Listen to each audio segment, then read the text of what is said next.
Em 1996, na plantação da avó, um espantalho com cabeça de manequim começou a se mover à noite.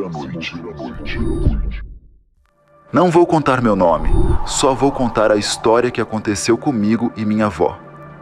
É difícil esquecer aquelas semanas de 1996. Eu tinha só 7 anos e estava na casa da minha avó Ana, que já se foi, mas eu sempre lembro dela com carinho.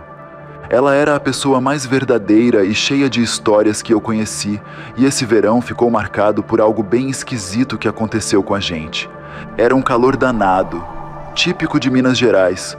Minha avó estava com uma plantação de milho no fundo do quintal, que já estava bem alta. Era um terreno grande e tinha espaço de sobra. Ela morava na parte rural da cidade, estava pousando muitas aves no milharal, e ela já estava com ideia de fazer um espantalho para resolver esse problema. Uma tarde, enquanto fuçávamos no sótão, encontramos umas roupas velhas, uma calça jeans rasgada, uma camisa e um par de sapatos. Mas o que chamou mais atenção foi uma cabeça e um braço de um manequim que minha avó achou no lixo. Que diabo era aquilo? A cabeça e o braço estavam meio queimada e derretida, passava um aspecto bem assustador. Eu e a avó decidimos montar o espantalho com o que tinha. A cabeça e o braço do manequim foram encaixados e amarrados com arame, bem forte, no cabo de vassoura. Colocamos as roupas velhas e, para encher o corpo, usamos o mato seco que minha avó tinha carpinado e deixado no sol para secar. O resultado ficou bem sinistro, com aquele rosto derretido e deformado. Tinha até chapéu para completar o visual macabro. Colocamos o espantalho na plantação de milho, bem no meio do campo, esperando que ele cumprisse seu papel de espantar as aves. Em menos de 3 dias, já começou a acontecer coisas estranhas. Um dia, enquanto eu brincava na plantação, comecei a ouvir um assovio. No começo, pensei que fosse algum vizinho tentando me enganar. Procurei por todos os lados, mas o assovio parecia vir do espantalho. Quando percebi isso, corri de medo para a casa da minha avó, sem olhar para trás. Outras coisas esquisitas também começaram a acontecer. Em uma tarde, minha avó estava recolhendo as roupas do varal, quando ouviu alguém chamar seu nome, vindo da plantação. Ela procurou e nada.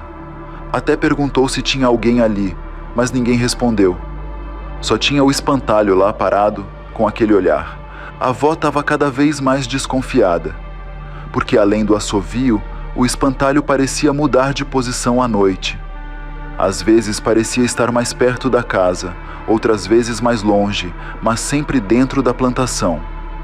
Em uma noite, a avó viu um vulto correndo do quintal para a plantação assim que olhou pela janela da cozinha.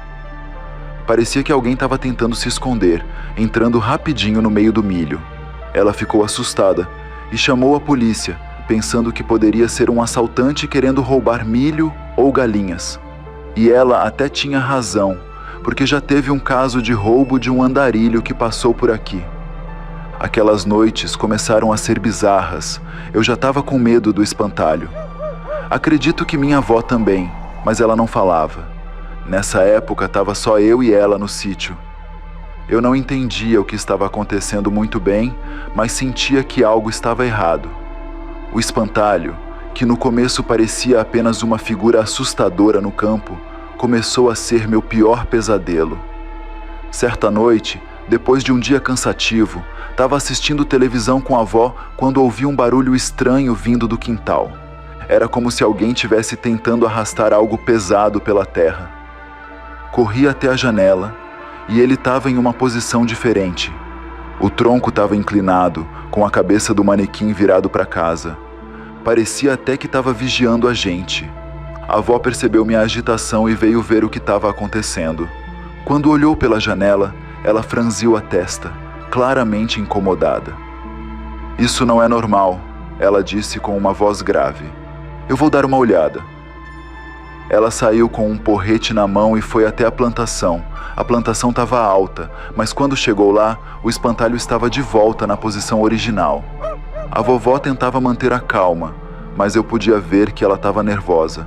Ela mexeu no espantalho, ajustou as roupas e voltou para dentro de casa, sem dizer uma palavra. Nos dias seguintes, o comportamento estranho do espantalho continuou. Às vezes, ele parecia mudar de posição, mas o mais perturbador eram os sons que começamos a ouvir. Durante a noite, o campo ficava em silêncio. Às vezes tinha um som de grilo ou de sapo, mas o pior era quando começava um cochicho abafado na plantação.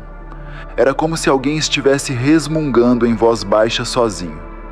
Me arrepia só de lembrar. Uma tarde, a vovó decidiu verificar a área ao redor do espantalho. Ela encontrou marcas no chão ao redor da base, como se algo tivesse sido arrastado para lá. Também notou que algumas das espigas de milho estavam quebradas, como se alguém tivesse passado por ali com pressa. E nesse mesmo dia, quando estava recolhendo as roupas do varal, ela tem quase certeza que ouviu uma voz falando. Achou? Vindo do meio da plantação. Procurou de zóio, mas só viu o espantalho parado, com o olhar perturbador fixo nela. Naquela mesma semana, enquanto ajudava a vovó a preparar o jantar, um dos nossos vizinhos, o seu Marcos, que tinha uma fama ruim na vizinhança, veio nos visitar. Ele estava preocupado com um boato de que um porco do mato tinha sido visto para esses lados da terra da avó. Ouvi uns relatos de que um porco do mato veio para cá. Eles adoram plantação. E quando acha uma, destrói tudo. Posso dar uma olhada por volta do sítio, dona Ana? E terminou dizendo. Não que eu acredite, mas é melhor ficar esperto e ver se está por aqui mesmo. Já à noite, enquanto tentava dormir, senti uma sensação de ser observado. Toda noite tinha medo. Eu me cobria até a cabeça, tentando ignorar o que poderia estar lá fora. A cada ruído meu coração acelerava, e a imagem do espantalho com a cabeça de manequim derretida era meu pesadelo. Aquelas semanas, depois que construímos o espantalho, foram um verdadeiro tormento. Lembro que comecei a ficar doente, com febre alta e pesadelos horríveis, e sempre com o espantalho no meio. A voz da vó Ana estava cheia de preocupação. Ela decidiu me levar na benzedeira da cidade, Dona Almerinda. A conversa entre elas foi intensa. Senhora Almerinda, não sei mais o que fazer com esse menino. Ele tem febre, não consegue dormir e está sempre gritando de medo. Acho que tem alguma coisa a ver com aquele espantalho, minha avó dizia, com a voz trêmula. Dona Almerinda, com seu jeito calmo e sábio, olhou para minha avó e respondeu. É bem possível que tenha alguma macumba envolvida, Dona Ana.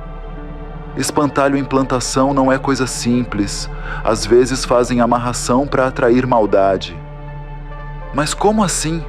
O que podemos fazer? Minha avó perguntou, um pouco desesperada. Primeiro, é preciso ir até lá e ver o que está acontecendo. Muitas vezes, esses trabalhos são feitos para causar doenças e azar, e pode estar ligado diretamente à pessoa ou à casa. De volta em casa, minha avó foi direto até a plantação. Eu fiquei olhando de longe, com medo e curiosidade. Ela desfez o espantalho e, para o nosso espanto, encontrou dentro da cabeça de manequim uma verdadeira cena macabra. Um sapo morto seco e costurado, com milho na boca, no lado, uma pequena amarração feita de linha e pano preto. O rosto da avó ficou pálido enquanto ela segurava a macumba. Isso é um trabalho de feitiçaria e parece que foi feito com muito ódio, ela murmurou para si mesma. Com o coração pesado, ela voltou na Dona Almerinda para pedir mais instruções. A benzedeira confirmou que a macumba tinha sido feita por um vizinho invejoso. Na hora veio o nome do seu Marcos na cabeça. Esse vizinho sempre teve inveja da sua terra. Ele usou esse feitiço para afetar a plantação e, consequentemente, todos que estavam perto dela, especialmente você e seu neto. Minha avó ficou horrorizada. Seguindo as instruções de Dona Almerinda, ela pegou a macumba que encontrou, colocou tudo de volta na cabeça do espantalho e tacou fogo. As chamas começaram a devorar o espantalho, E o mais assustador foi ouvir um grito horrível, quase como se ele estivesse gritando de dor. O fogo consumiu o espantalho. Foi só queimar ele que tudo mudou. E não foi só pra gente. Seu Marcos, que sempre tinha sido saudável, começou a ficar doente, logo depois da destruição do espantalho. A doença se espalhou no seu corpo e ele passou a ter os mesmos sintomas que eu tinha: febre alta e delírios. Foi estranho. A situação só provava a força da macumba e a ligação direta que seu Marcos tinha com ela. A casa de minha avó, graças a Deus, voltou ao normal e eu melhorei. Mas, mesmo depois de tantos anos, os assovios no milharal e os gritos do espantalho queimando no meio das chamas ainda me assusta.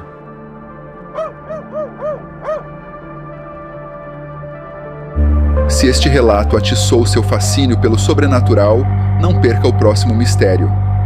Clique no vídeo na tela final ou assista outros segredos sombrios que se encontram no comentário fixado.